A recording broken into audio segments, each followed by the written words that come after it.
Bismillahirrahmanirrahim. Assalamualaikum warahmatullahi wabarakatuh. Pada kesempatan kali ini channel Pustaka Semesta akan berbagi trik lagi terkait dengan persiapan yang perlu dilakukan sebelum melakukan atau mengajukan proposal penelitian ataupun pengabdian melalui Simlitapmas di Ristek Brain. Nah, kami telah merangkum setidaknya ada 6 trik, ada 6 yang perlu dilakukan untuk sebagai persiapan yang nantinya mungkin ini urgen. Ada beberapa yang urgen sekali, ada beberapa yang mungkin sekedar hanya trik biasa yang mungkin bisa dilakukan ataupun tidak ya. Nanti kembali kepada Bapak Ibu yang menyaksikan video ini. Trik yang pertama adalah sebaiknya baca dulu buku pedoman. Sekarang sudah terbit buku pedoman 13. Jadi silakan di-download dulu. Sudah beredar di media sosial atau bisa download di Simlitapmas. Yang pertama harus dibaca dulu terkait dengan skim mana yang cocok, skim mana yang bisa usulkan, skim mana yang kira-kira bisa memenuhi syarat dengan kondisi jabatan fungsional ataupun rekam jejak penelitian ataupun pengabdian yang telah kita lakukan. Jangan sampai kita melakukan atau mengusulkan proposal namun kita belum memenuhi syarat, artinya kita melakukan sesuatu yang sia-sia. Karena menurut informasi pada saat tahun lalu kita mengikuti MONEF salah satu penelitian, tahapan pertama yang dilakukan oleh reviewer atau penyeleksi proposal di Simlitapmas adalah melihat syaratnya dulu. Jadi nomor 2 baru melihat proposal. Karena dengan terpenuhinya syarat itu setidaknya kementerian itu percaya kepada kita bahwa kita memiliki rekam jejak yang bagus. Itu yang pertama. Silakan dibaca dulu buku pedoman kira-kira skim mana yang cocok dengan kondisi jabatan fungsional dan rekam jejak riset yang telah kita lakukan. Kemudian yang kedua yang perlu kita lakukan adalah perbaiki akun. Perbaiki akun. Dalam hal ini ada 3 akun yang harus Bapak Ibu perbaiki. Yang pertama adalah akun Google Scholar, itu yang paling penting. Nah, di akun Google Scholar ini mungkin selama ini kita beranggapan bahwa Google Scholar itu hanya berisi tentang artikel-artikel yang pernah kita terbitkan di jurnal ilmiah. Tidak. Jadi Google Scholar itu juga ada menu untuk upload buku, ada untuk haki, ada untuk proceeding, tesis, disertasi, skripsi. Nah, itu diupload semua. Itu diupload semua, sudah ada menunya masing-masing di Google Scholar. Nah, setelah diperbaiki akun Google Scholar kita, maka kita lakukan sinkronisasi ke Sinta. Nah, pastikan URL Sinta benar, kemudian pastikan URL Scopus kita benar, URL Web of Science kita benar. Nah, setelah kita perbaiki atau bisa langsung kita menghubungi admin Sinta di kampus masing-masing. Nah, nanti admin Sinta itu akan melakukan sinkron data dari Google Scholar yang sudah kita perbaiki supaya dia muncul di Sinta. Artinya jangan sampai kita punya Google Scholar tapi Sinta kita kosong. Artinya belum diupdate. Jadi upayakan teman-teman yang akan mengusulkan tahun ini atau saya memberikan saran kepada admin Sinta masing-masing kampus, lakukan verifikasi, lakukan sinkronisasi data teman-teman yang akan mengusulkan proposal pada tahun ini atau pada bulan ini. Lakukan sinkron supaya dia muncul, data yang di Google Scholar itu muncul di akun Sintanya, ataupun data yang ada di akun Scopusnya itu muncul di Sinta. Nah, setelah itu lakukan perbaikan akun di Simlitapmas. Nah, ini yang paling penting sekali. Kalau misalkan tadi tidak sempat melakukan perbaikan di Sinta, maka yang Simlitapmas ini wajib dilakukan. Kalau kita akan melakukan pengusulan proposal. Nah, di Simlitapmas ini ada di home identitas, silahkan lakukan sinkronisasi dari PDDikti. Sudah ada tombol sinkron. Ada menu-menu yang lain seperti menu buku, itu di-add bukunya. Kemudian hak cipta, silahkan di-add hak ciptanya atau HKI di situ. Proceeding silahkan, kemudian artikel silahkan. Ada yang menggunakan tombol add atau tambah di situ, silahkan lakukan semuanya. Jadi semua yang kita add tadi di Google Scholar kita add-kan lagi di Simlitapmas. Ditambah lagi ada 2 menu baru di situ. Di situ adalah karya monumental, kemudian yang kedua adalah naskah akademik yang urgen. Nah, itu menu baru di Simlitapmas tahun ini baru dimunculkan.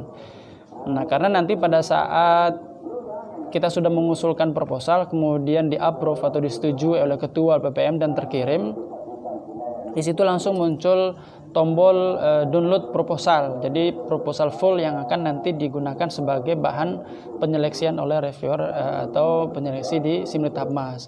Nah, di situ ada artikel full kita, proposal full kita dilampirkan dengan semua yang telah kita add manual tadi itu. Jadi kalau misalkan kita tidak memperbaiki akun, maka nanti tampilannya kosong. Nah, itu jadi hati-hati di situ, sangat penting sekali. Jangan sampai kita sudah punya haki namun tidak kita add-kan ke Simlitapmas. Oke, itu yang kedua, perbaiki akun. Karena dari akun ini terlihat rekam jejak kita yang akan menjadi bahan penilaian daripada reviewer tadi. Kemudian yang ketiga adalah silakan coba-coba. Nah, itu yang ketiga, coba-coba itu dalam artian sudah ketemu judul dulu silakan diisi, kemudian subfokus, kemudian subtema silakan diisi. Nah, coba ini adalah untuk melakukan untuk mengetahui besaran dana yang harus diajukan. Karena setiap beda subfokus atau subtema berbeda, maka berbeda pula jumlah dana yang diusulkan meskipun dalam skim yang sama ataupun dalam SBK yang sama. Jadi meskipun di situ pakai SBK dasar untuk penelitian dasar, misalkan untuk TKT 1 sampai 3 itu lain subfokus itu berbeda jumlah data, jumlah biaya yang harus diajukan berbeda, sehingga nanti memudahkan dalam menyusun RAB penelitian. Nah, di samping itu juga untuk coba-coba ini arti masih untuk kita nerawang-nerawang, itu bisa kita download template dari proposal. Jadi di situ sudah ada disediakan. Jadi menyusun proposal di Simlitapmas itu yang akan kita upload, itu ada template khusus yang disiapkan oleh Ristek Brain yang sudah ada di akun kita masing-masing. Nah, itu nanti yang digunakan untuk diupload ke sistem. Jadi bukan proposal seperti pada tahun 2017, 2018, bukan. Jadi mulai 2019, 2020 ini itu sudah ada disediakan template, tidak seperti yang tahun-tahun dulu. Ya, artinya kita memiliki format mengikuti dari buku pedoman, ada format yang sudah disediakan, nanti kita yang upload seperti itu. Jadi sekarang sudah disiapkan template. Itu yang ketiga. Nah, kemudian yang keempat, pahami template.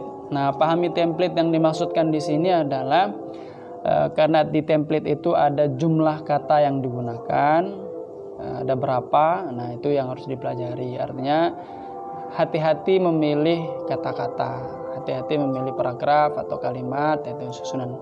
Artinya pilihlah ya kata-kata yang terbaik, tidak perlu alay, to the point kepada fokus riset yang ingin diajukan, to the point kepada metode yang digunakan, nah, to the point kepada target luaran yang diinginkan. Itu harus dipahami. Kemudian salah satu trik juga ini disampaikan untuk menghindari banyak penggunaan kata. Nah, di situ kan karena dibatasi jumlah kata yang digunakan. Nah, ketika ketemu dengan tabel, ketemu dengan bagan atau flowchart atau gambar atau apapun, nah nanti diubah dulu ke bentuk JPEG atau PNG, bentuk gambar dulu. Misalkan di situ ada bagan, setelah didesain warna-warni sudah bagus, maka nanti bagan itu dijadikan JPEG, baru ditampilkan di template. Nah, itu salah satu langkah menghindari banyaknya kata yang digunakan. Karena kalau kita langsung menggunakan bagan yang ada itu, nanti setiap kata yang ada di bagan akan terbaca sebagai sebuah kata. Jadi misalkan ada 10, ada 20 kata digunakan di bagan itu, ya 20 kata sudah terbaca. Nah, tapi kalau misalkan kita rubah dulu bentuk JPEG, kita rubah, maka terbaca 1. Artinya kita sudah ngirit 19 kata.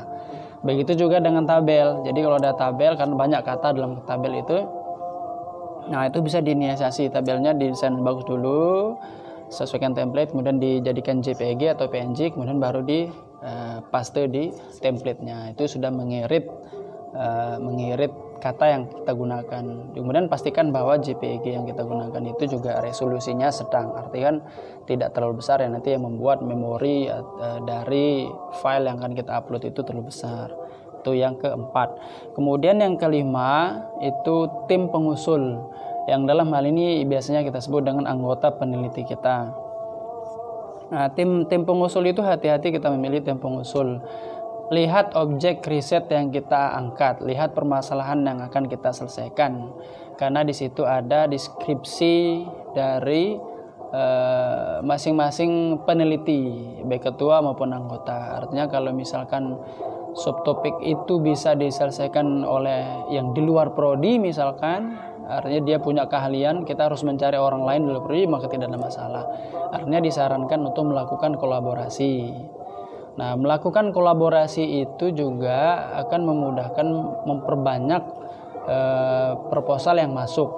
Kenapa kolaborasi itu penting menurut saya? Misalkan di prodi kita ada 2 orang yang akan mengusulkan. Kalau kita kolaborasi menjadi anggota dengan tim dalam prodi yang sama, maka kita bisa menghasilkan 1 proposal. Tapi kalau misalkan kita melakukan kolaborasi dengan prodi lain, si A melakukan kolaborasi di luar, si B melakukan kolaborasi di luar, maka bisa kita menghasilkan 2 proposal dengan tim yang berbeda. Itu fungsi dari kolaborasi. Di samping juga fungsi dari kolaborasi itu adalah untuk menyelesaikan topik riset yang kita lakukan. Karena ada saja misalkan dalam pengembangan media pembelajaran berbasis IT misalkan, mungkin dari segi kita mengembangkan dari media pembelajarannya bisa, tapi dari segi IT-nya nanti mungkin menciptakan dia menjadi media berbasis Android atau berbasis website, maka kita butuh tim yang berbasis dari IT-nya. Jadi itu tempat kita melakukan kolaborasi. Dan itu bisa dijelaskan lebih enak kita menjelaskan nanti untuk deskripsi job masing-masing tim peneliti kita. Nah, kemudian juga pastikan bahwa tim peneliti kita itu melakukan perbaikan data juga seperti yang kita lakukan di Google Scholar-nya, di Sintanya, dan di Simultaneous-nya. Sehingga nanti pada saat download full proposal itu langsung terlampir kurikulum vitae kita, rekam jejak yang sudah kita add itu langsung terbaca. Apa artikel yang pernah kita publish, yang kalau kita add berarti dia akan muncul otomatis di situ. Kalau tidak kita add maka tidak akan muncul. Nah, kemudian yang terakhir ini adalah timbul pertanyaan begini. Saya sudah baca buku pedoman, tapi ternyata tidak ada satu skim pun yang bisa saya usulkan karena terkendala dengan syarat. Misalkan saya ambil satu contoh. Penelitian dasar, dalam penelitian dasar itu SBK-nya SBK riset dasar, syarat ketua tim peneliti itu minimal punya 2 artikel terindeks Scopus atau bereputasi ataupun WOS nama lainnya. Nah, atau memiliki artikel sebagai penulis pertama atau korespondensi di jurnal terakhir Sinta 1-2. Atau punya publikasi bentuk buku terbit ber-ISBN anggota IKP minimal 3 kalau tidak salah. Nah, 2 artikel bereputasi atau 3 buku kita belum punya. Oke, kita akan kalah. Kalau artikel kita tidak mungkin dalam waktu singkat ini kita akan punya publikasi Scopus atau punya publikasi dalam bentuk jurnal terkait nasional. Tapi buku ber-ISBN itu bisa kita kejar. Artinya mungkin kita pernah punya riset, punya catatan kecil yang mungkin masih tersimpan di laptop yang belum kita sempat bukukan, maka bukukan. Syukur-syukur kalau bisa langsung 3. Artinya kita bisa mengejar publish dalam minggu ini, misalkan dalam masa pengajuan ini proposal jalan, kemudian draft buku kita kirimkan ke penerbit sehingga bisa terbit dalam waktu. Kalau SBN kan paling seminggu atau 2 minggu sudah keluar, kemudian cover sebenarnya sudah bisa keluar dalam sebelum 1 bulan buku 3 SBN itu ya kita uploadkan ke Simultaneous. Sehingga masa pengajuan proposal 1 bulan ini sebelum melakukan pemeriksaan oleh reviewer dari tim Simultaneous, syarat itu sudah kita penuhi. Yang awalnya tadi kita punya ide, proposal sudah jadi, tapi tidak memenuhi syarat. Nah, tapi kita punya draft buku yang akan menjadi supaya kita memenuhi syarat itu, maka terbitkanlah buku itu. Kalau misalkan punya 3 draft, ya itu bagus. Sebagai penulis pertama, diterbitkan dalam waktu 1 bulan ini bisa terbit, langsung dimasukkan ke Simetab Mas, proposalnya jalan, kemudian syaratnya jalan, sehingga nanti pada saat pas turun pemeriksaan atau seleksi proposal sudah ada, kemudian syarat juga sudah terpenuhi. Itu yang bisa dilakukan. Haki juga sama, misalkan buku sama haki itu bisa dilakukan dalam waktu kurang dari 1 bulan, artinya bisa diinisiasi lah untuk yang ini. Nah, untuk yang poin ke-6 syarat ini yang saya sebut jurus kepepet ini, ya dijalani saja, bismillah, namanya juga ikhtiar. Terkait nanti apakah lolos didanai, ya itu urusan Simetab Mas dan rezeki yang Allah yang atur. Mungkin hanya itu yang bisa saya sampaikan. Saya doakan mudahan teman-teman yang mengajukan proposal tahun ini lolos didanai di tahun berikutnya. Kemudian semoga video ini bermanfaat. Kalau misalkan ada perbaikan, salah ucap yang dari saya sampaikan ini, silakan tinggalkan komentar. Terima kasih. Assalamualaikum warahmatullahi wabarakatuh.